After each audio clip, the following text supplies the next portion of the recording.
welcome to Azzattack. This is a new podcast here on Total Badness where I will be looking at news from the week and talking about it. It's not like a lot of other news shows where they just basically just cover every news story. I've picked three and I talk about them, and they're not necessarily just like this happened. It's like I'm gonna go in depth on a lot of these sort of issues. You'll see when we get there.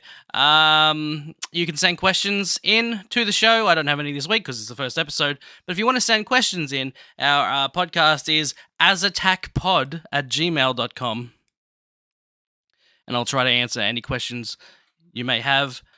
We're gonna get into our first story this week. Like I said, I'm not gonna get into I'm not gonna read every article ever made, and I'm not gonna talk about boring articles either.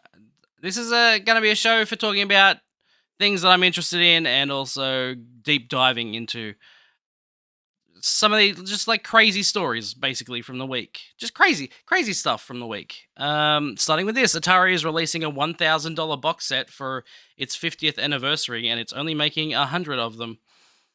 This is from IGN. Adam Bankhurst wrote it. Atari is celebrating its 50th anniversary in style with a $999.99 collectible box set that features 10 Atari 2600 cartridges with reimagined artwork, acrylic toppers that light up when inserted into the console, and more. Oh, and there will only be 100 of them available worldwide. Now, first problem with this article is that it does not mention the fact that these were available individually for $100 each on the Atari website. They put up pre-orders.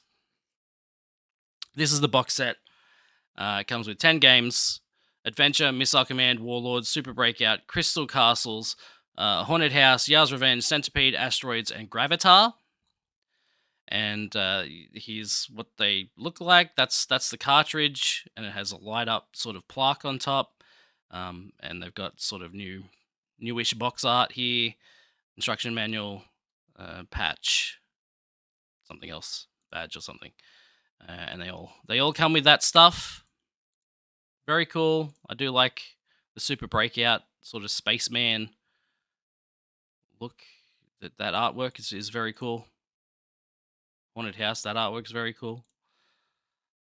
Yeah. These look nice. They all look very nice. But yes, these were available individually as well. But it's all sold out. So if you wanted to just get one or two of them, you could have. But the full package is only, they've only made 100. They're still available. No one's bought the whole 100 yet. So if you're interested in paying $1,000 for 10 Atari 2600 games, seems like a ripoff to me, but they are available. I guess if you really love Atari 2600 so much, you maybe it's worth it to you to have all of the special edition cartridges and artwork and such. Also included cardstock posters, instructional manuals with bonus material, hard enamel pins, patches, certificates of authenticity, and a digital copy of each game that can be played on the Atari VCS, which, if you don't know what that is, it came out a few years ago for like $800 Australian. And I'm pretty sure they are heavily discounted if you are looking to play whatever you can play on an Atari VCS. If that wasn't enough, when you put all 10 cartridges together, they display the Atari 50th anniversary logo, making it a perfect item for any collector's shelf, which, that's what we saw here. It's with the sides of them. Wait, so he mentions displaying when you put all of them together, right? But he doesn't mention the fact that they were available. I mean, this article was updated, so maybe it originally said that, and then they took it out. But I don't know. I'm not a writer for IGN, thankfully. There's only one way Atari is celebrating its this big milestone, as it previously released Atari 50, the anniversary celebration, and we fell in love with it. Okay. Yeah, this is cool. I do really like the art. I don't like that it's $1,000. That seems expensive. $100 each for like would I pay $100 for any of these? No. Actually, I have a lot of these already, and I paid a lot less than $100 each for them. I do like the artwork though, on some of them. This centipede artwork is kind of lame, but Yars Revenge artwork is also kind of lame. These others aren't too bad. Wouldn't say it's worth $100 just for that artwork on that one cartridge. That's pretty much all I have to say about this. It does exist if you want it, and you can buy it. Justin Roiland was reportedly not very involved with Rick and Morty, says the Hollywood Reporter. This article, though, comes from GameSpot, who is basically just writing their own article about the Hollywood Reporter article, which I guess that's what people do these days. They just see an article and they then write their own article about that article. As the fallout of domestic violence allegations against Justin Roiland continues, the Hollywood Reporter has published an article citing multiple sources suggesting that, other than voice work, Roiland has not had any meaningful creative presence on any of the series that bear his name.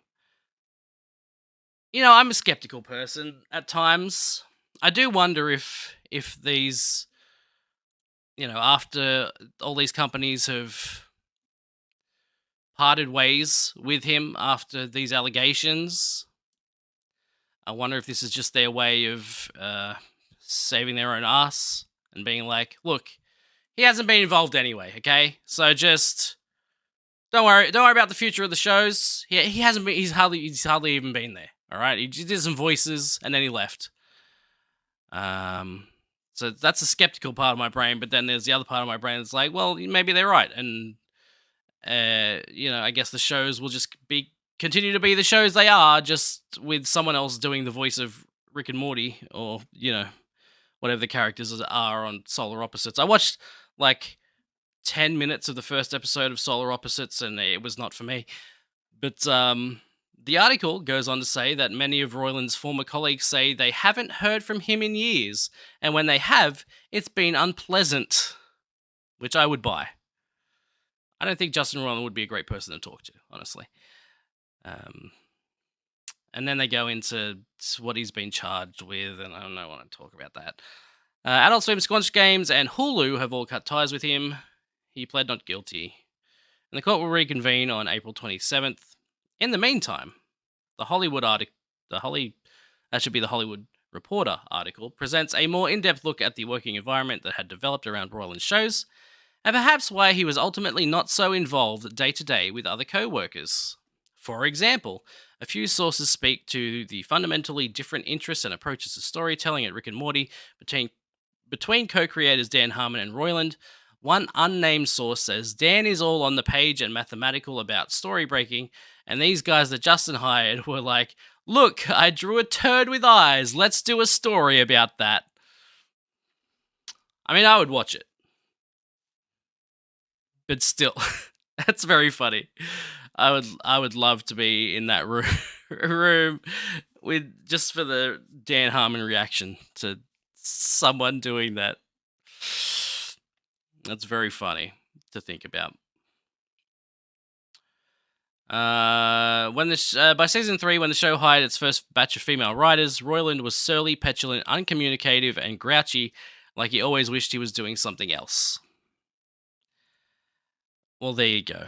Currently, Rick and Morty is set to run at Adult Swim without Roiland through to season 10, and season 7 is currently in production, so I guess we'll see how season 7 goes without him. But this is crazy. It's crazy that you know, all this has happened. I guess I've learned the last few years, well, even longer than the last few years, but it's just like, don't don't idolize people for the work they make, I guess. Just watch the thing, and if you enjoy the thing, then good for you.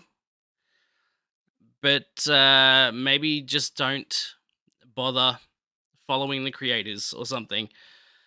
You know, between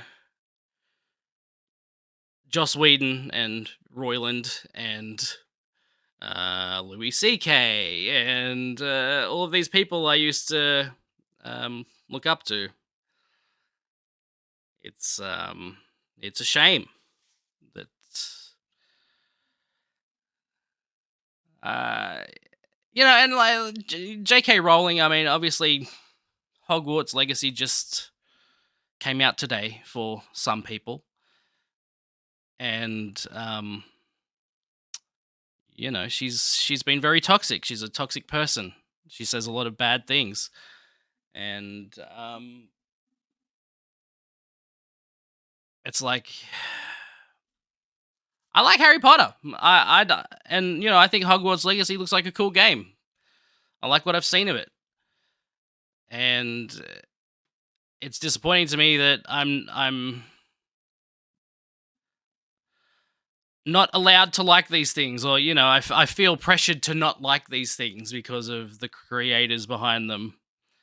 But then I've realized that these shows and these movies and books, stand-up comedy, I don't know, they're their own thing, separate from the creator of it.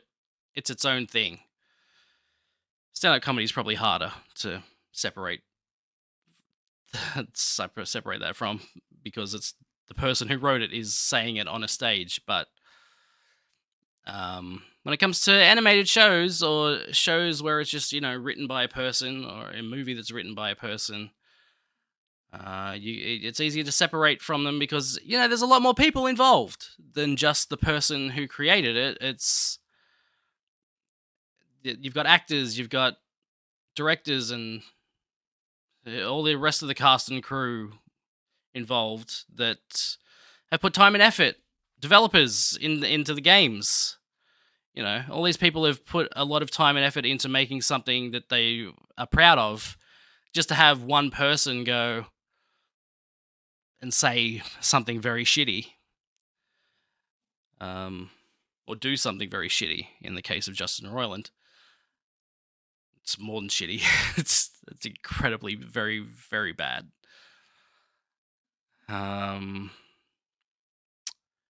Yeah, you should. I don't think you should let one person mess up your enjoyment of a thing. So, good luck to whoever has to take over his voice on Rick and Morty, I guess. I don't envy that person. But, maybe that show will be fine. And I don't know if Solar Opposites is any good, but, that's all I have to say about that. But that's it. So, Gaming Bolt. This is going to be my main thing this week, is critiquing this video from Gaming Bolt. They put out this video, why Sony made a mistake focusing on PSVR2 instead of a new next-gen handheld. Now, I don't have any timestamps, and I don't know if I can just play the video without getting struck. They've got 1.21 million subscribers, which is about 1.21 million more than me. So I will just skip through it. But the basic idea, it does make a good point. Okay, there is a good point in this video, is that comparatively, PSVR, the first one, didn't sell many units. It sold a third of what the PS Vita did. 15 million PS Vitas were sold. To date, the first PSVR has sold about 5 million. That's a good point. Why would they focus on making a PSVR2 instead of another handheld? That's a great question. I understand. Good point. But if you look at the most popular VR headsets and which ones have generated the most revenue, I'm sure you will see an answer. So there's this article from VR.space. That's just a website all about VR. And so this is relatively recent because some of this is from 2020, 2019. So at the moment, the top selling headset is the Oculus Quest, or the Meta Quest 2, as it is now. And so these are the top. I don't know how many this is, but these are the top selling VR headsets. Oculus Go sold 2 million for 398 million revenue. Oculus Quest is next. 1.1 million sold, 438 million. Oculus Rift, 1.5 million sold, 598 million revenue. Still no PSVR yet. HTC Vive, 1.3 million sold, $1 billion revenue. PlayStation VR has sold to date, like I said, 5 million units with a revenue of $1.4 billion. It is second only to the Oculus Quest 2. The PSVR is the second best-selling, highest revenue VR headset of all time. The Oculus Quest has sold, Oculus Quest / Meta Quest 2 has sold 10 million units with a crazy almost 3 billion revenue. So PSVR has sold half of what the Oculus Quest 2 has. But Oculus Quest 2 is a separate thing. It's a lot. I think it's around the same price actually as what the PSVR is. But then you've got to factor in the fact that you have to have a console for the PSVR. You have to have a PS4 or a PS5. So there are a lot of other factors as to why PSVR hasn't sold as many as an Oculus Quest 2. But the Oculus Quest 2 is its own thing. You can just get one and just use it. You don't have to have all this extra stuff. Out of all the headsets that need all of this extra stuff, PSVR has sold the most. More than the Vive, more than the Rift, more than the first Quest, which that was a single thing that needed its own, that didn't need extra stuff too. So, like, PSVR sold very, very well comparatively to other VR headsets. It may not have sold as many units as a Vita, but it sold a lot of VR headsets. And there are a lot less VR headsets than handheld gaming systems, which this video doesn't talk about at all. They don't talk about the revenue, they just talk about how many units it sold. And the revenue is where they make all the money. They don't make a ton of money on the headsets themselves. It's the revenue from selling games, from selling cameras that were needed to use the headset, PlayStation Moves. This video does mention the PlayStation Move as one of the PlayStation peripherals that did sell very well. I think they sold about 15 million in the first couple of years. But then we don't know how many it sold due to the PlayStation VR, because they released new Move controllers with updated charging ports That, if you wanted to play a lot of games, you need at least one PlayStation Move. Like, I mean, you can use a controller for a lot of them too, but if you wanted to do tricky hand stuff, you needed a Move, at least one, and then you get two, and you can play games like Beat Saber. So Sony hasn't put out numbers about how many moves it sold due to the PlayStation VR. So I don't know how many it sold since the first 15 million. But I'm sure it's included in the PSVR revenue, right? Maybe not. I don't know. But it's a lot of revenue for a VR headset. And yeah, so then the article this video goes on about let's see, about how it would be a better idea for them to release a new handheld instead of focusing on the PlayStation VR2. Oh, you only sold 5 million PlayStation VRs. Why would you now just focus on a PSVR2 when this growing handheld space is right there for the taking?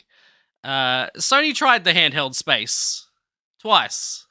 And, the first time around did pretty well, which is how they ended up making a second handheld. The second handheld didn't do very well. And there's a number of reasons for that. It's a separate handheld. Like, it's a separate thing. If you're comparing it to the Switch, which they do in this video, they're saying, like, the Switch is doing so well, the Steam Deck's doing so well, why not make a new handheld? Well, it's because there's the Switch and there's the Steam Deck. These are two very good handhelds that do different things than a Sony handheld would do. If you are looking at the Switch, I hate to tell you this, I'm sorry, but I'm sure if you were to poll a bunch of people, what do you mainly use the Switch as? A home console or as a portable? I'm sure the majority of people would tell you they just plug it into the TV and leave it there. Yes, there is probably a large group of people that do use it portable, and they do take it out and they do use it. But the Switch can be both. It's a home console and it's a portable. If Sony makes a new portable, it would be a portable only, because they have the PS5. They're not just going to make a portable and home console in one. That's not Sony's thing. They have a console for home. And now they don't want anything to do with portables because of how badly the last one went. And you can also talk about the fact that there's reasons beyond just it's a handheld as to why it didn't sell well. You got the memory card situation, proprietary cartridges for games and things like that. There's issues beyond just it being a handheld and no one wanting it. There was other reasons, I guess. But the fact is they tried it a second time and it failed. They don't want to do it again. The Steam Deck. Again, sorry if there's noise in the background. The Steam Deck is, again, its own thing. You can use it as a handheld or as a thing you can plug into a monitor or a TV and play games on. It's a PC. It's a portable PC is what it is. It does more than just be a handheld, and also it's a lot more open than what a Sony handheld console would be. It's not a closed system. It's running Windows. It's running Linux, and you can use that like a PC. You can install software on it and use it like a PC. So it's its own thing, and people buy it because of how many things you can do with it. It's not just about, oh, I have a handheld and it plays games. There's more to it. And for the price, it's a very good deal.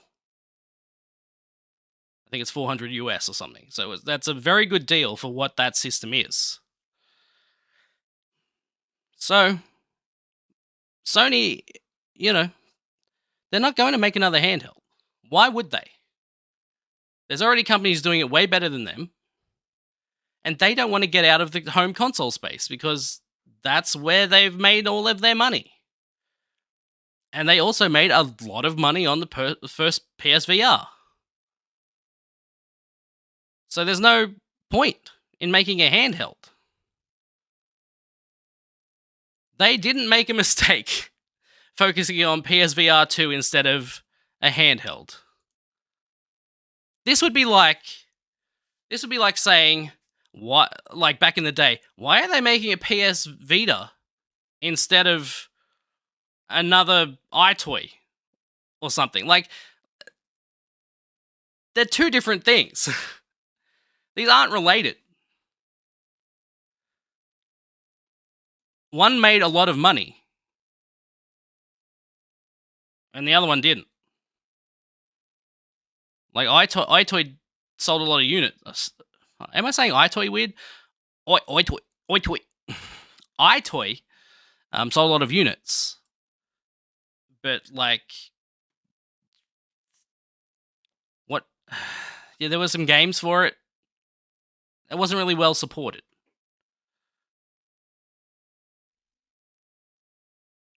That's my analogy, I guess. It's the first thing I could think of off the top of my head. But it's just like, the PSP did very well.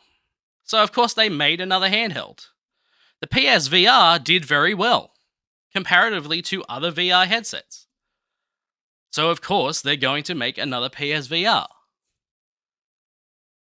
They're a company first. They're a company that's made to make money. So, of course, they're going to go and make the thing that's going to make them more money. Why make another handheld that's going to fail if they can make another PSVR that has the potential? We'll see how it goes. That price is like, I'm not defending PSVR 2 here either. The price is fucking ridiculous. The fact that it's more expensive than the console is insane. You got to spend almost $2,000 to play PlayStation VR 2 games. Like, that's ridiculous. So there's definitely going to be issues with the PSVR 2, but at the end of the day, I understand why they would make that over making, another handheld. It's just a ridiculous question. I'm sorry, Gaming Bolt, but I had to talk about this because I saw this video, and then also in the comments. Let's see. Let's see what the comments are like. I'll switch back over here.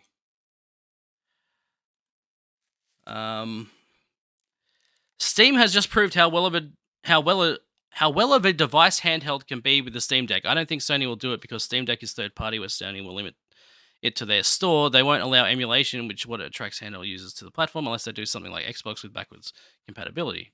Guy has a point. Yeah, Steam Deck's done really well. So, why would Sony bother? They know they couldn't come close.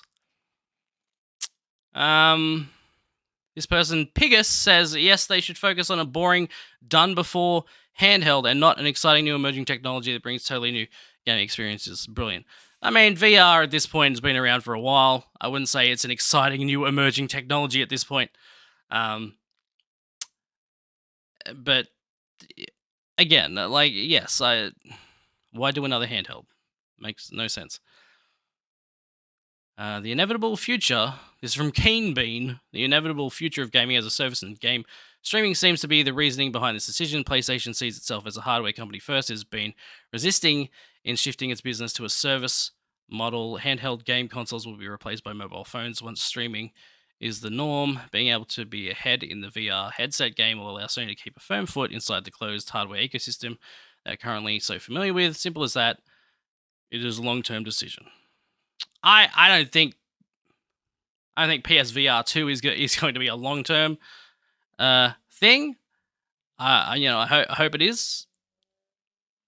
Sony doesn't have a great history of sort of backing up their hardware devices. This video does make a point of saying that there haven't been a lot of announced first-party games for this thing yet, and that is a good point. Maybe it'll rely more on the third-party stuff, but we'll see. Hopefully they back it up, but it comes down to how well it sells, and for that price, I don't know how well it's going to sell. It's a wait and see kind of thing, I guess. So that is that. That's all I have to talk about this week. Thank you for watching. I will see you again next week for another Azzattack. Goodbye. Market